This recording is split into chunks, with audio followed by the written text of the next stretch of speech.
Retail crashes to recession levels. Let's have a look. Good morning everyone, I'm Florian Heise and welcome to another episode of Heise Says.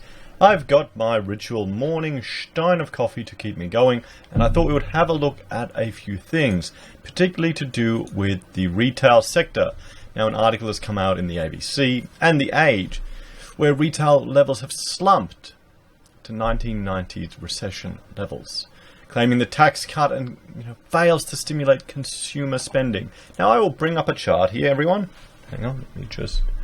There we go. I'll bring up this chart and we can see here consumer sentiment is heading down. It isn't going very well at all.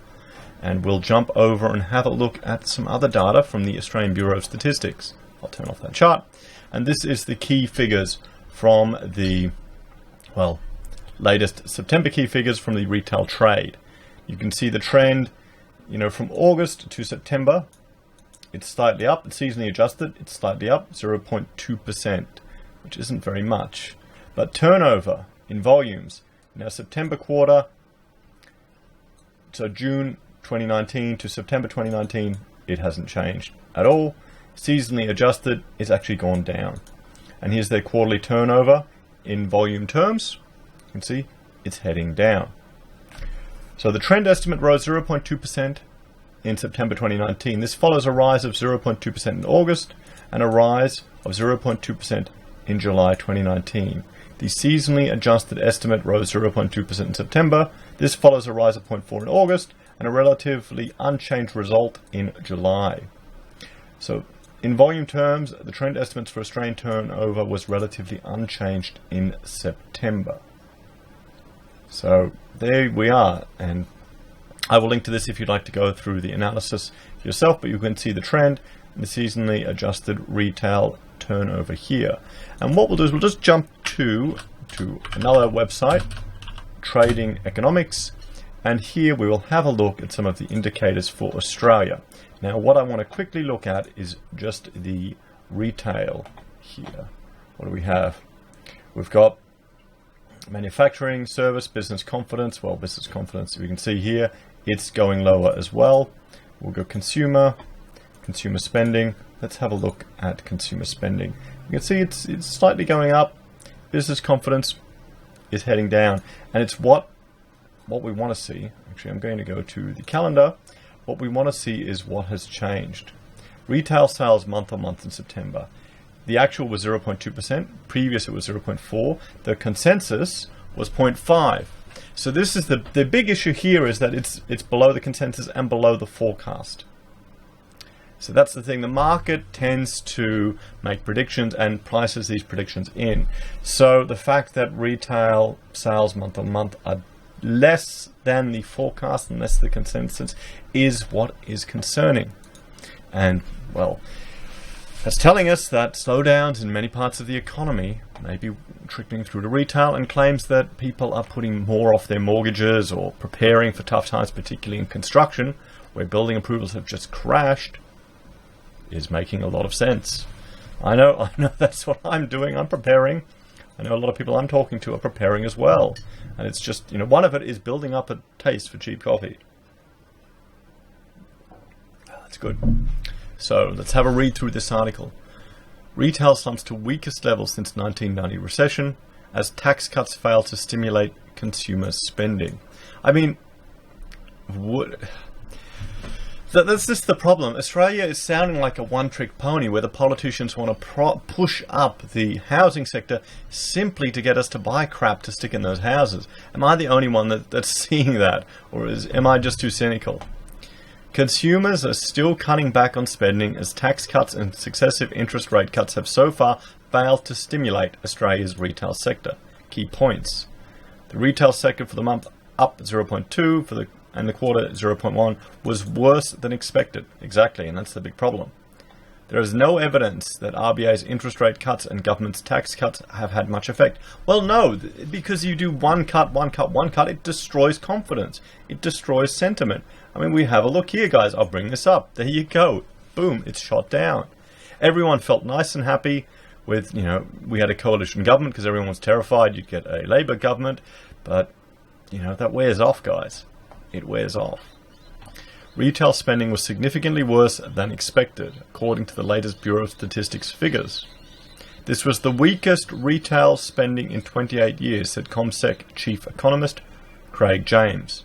In September, retail sales lifted by 0.2% to $27.6 billion in September seasonally adjusted.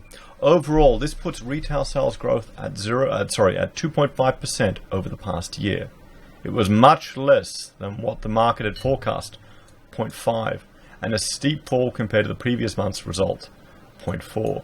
Well, is that because in previous months people still were under the false assumption that the tax rebate, or maybe they got their tax returns back? That would be right. They would have spent their tax returns if they did, but that's only a blip, isn't it? It's not going to change your spending habits.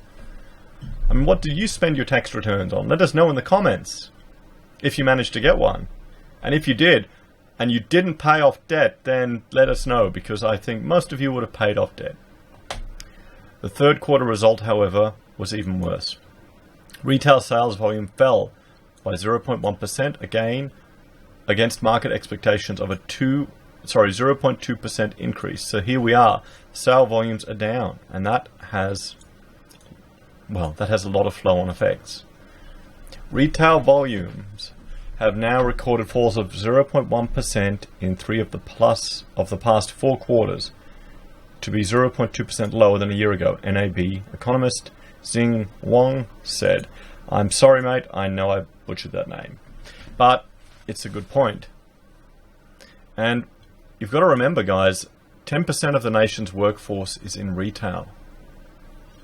By way of comparison, the last time volumes fell on an annual basis was the 0.6% decline seen in the early 1990s recession.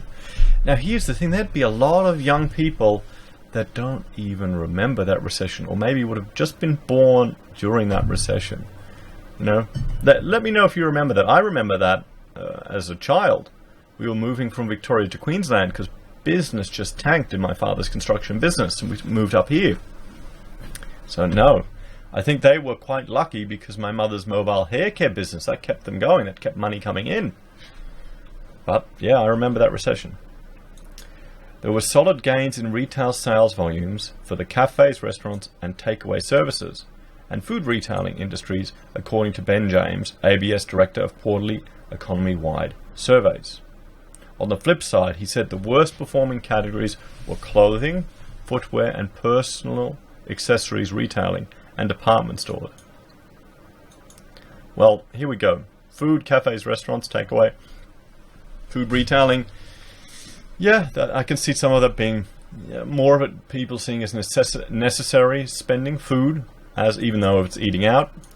But personal little luxuries and department stores and clothing and footwear, you'd put that off.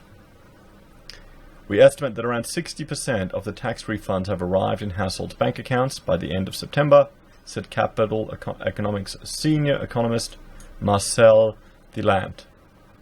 That leaves another 40% still to arrive in the fourth quarter, and it's possible that households will only spend the receipts in the recipients, or the amount, in that quarter. Now, mine is going straight off debt. It's going to hit the mortgage. That's it. That's what we'll spend it on. One of the rare times we've actually managed to get a tax refund, which is fantastic. It's the first time, actually. So I'm not complaining. So that supports our view that GDP growth will continue to fall short of potential next year, and that the RBA will have to cut interest rates by more than most anticipate. So the government stimulus is not sufficient. On a state level, the biggest lift in retail turnover was seen in Tasmania and Western Australia. The result, however, was largely unchanged in New South Wales, South Australia, ACT and Northern Territory. The worst performing states were Victoria and Queensland. Well, and just think about this. Remember, Queensland, we've recently had all of the bonuses paid to every single one of our civil servants. Has that helped our retail sector? That's $500 million, I think, that was handed out for nothing. It wasn't performance-based. It was just to help stimulate. So there you go. Complete waste of money. Complete waste of money. Meanwhile, online sales have continued to grow steadily, making up 6.3% of all retail turnover in September, up from 5.6% during the same period last year. Low wage growth remains the greatest impediment for the retail sector. Well, yeah, low wage growth is, said Callum Pickering, an economist at job search website Indeed. Households that are cautious and concerned about their employment prospects and finances has never been a recipe for retail success. Not at all. Not at all. Given domestic consumption accounts for almost 2/3 of Australia's economic activity, Mr. Pickering believes the government needs to do a lot more to stimulate the economy. The federal government, at the very least, should sacrifice a budget surplus to support the economy. But see, this is the thing. Everyone is pushing for government spending. What's it going to go on? It'll go on roads, infrastructure. We need to think outside of doing the same crap over and over again. We need to look at creating special economic regions in parts of the country where people can have more competitive advantage, which encourages businesses to establish, which encourages manufacturing. Just building more bloody roads all over the place, or mimicking the building education revolution, where now our education levels are dropping on a global level, it's pointless. It's complete. This is the thing. I understand exactly why people are calling for stimulus.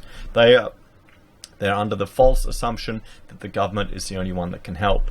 But the problem is the government is getting in the way of so many people and so many businesses, so much bureaucracy, so much red tape, so much BS, that innovation doesn't exist in Australia. I mean, guys, we are a primitive economy. Just have a look here. Look at the economic complexity on the Observatory of, economic complexity here. We're 59th in the world. Harvard puts us at 99th in the world. Okay, guys, we're just going to be doing the same stuff again and again, flipping houses, serving each other coffee, and having a bedpan economy. The government, the problem is, what I'm really concerned is we're going to see just a push and a reflex reaction by the government to try and get anything moving, to win votes, and it's going to cause more problems than it otherwise would. So in the absence of greater fiscal spending, it will be left to the Reserve Bank to support growth, and right now another cut early next year appears both likely and necessary. The Australian dollar was buying 69.17 US cents before the ABS published its downbeat retail figures at 11:30 a.m. It fell as low as 69.4, and it is trading right now 68.8 on Trading Economics as I look over here. So there you go, 68.8. So this is the thing. This is the concern, is that there's so much call for government stimulus. Will government stimulus be the solution? I think we need to think smarter. I think we need to look at alternative approaches, because we're just doing the same crap again. I mean, our government wants to push up the housing bubble. They want to push up the housing bubble. The media is doing everything to get more people to jump into housing more and more. And okay, great, there's a whole construction industry behind it. But just think about that. Is that housing going to be productive? Is it a productive asset? Why are we encouraging now? Why are we not looking at ways maybe we could get cheap energy in the country or new industry in the country? Okay, we need to be innovative. And I think looking at the red tape and looking at the BS, the bureaucracy, maybe that's one way to start. I'd like your suggestions, guys. Let me know in the comments. Like, share, and subscribe. Let me know how you're preparing to spend your tax refund if you got it. If you didn't buy debt, if you didn't pay off your debt, what did you buy? Anyway, guys, thanks for watching. If you like this type of content and want to help me produce more, I do have a Patreon and subscribe style link below. I also have affiliate links that you can use for Amazon if you purchase there, and I get a small referral fee. I really appreciate all your support. It makes this a lot easier and justified to the wife, and it keeps me in my Aldi coffee. Take care, guys, and I'll talk to you later today.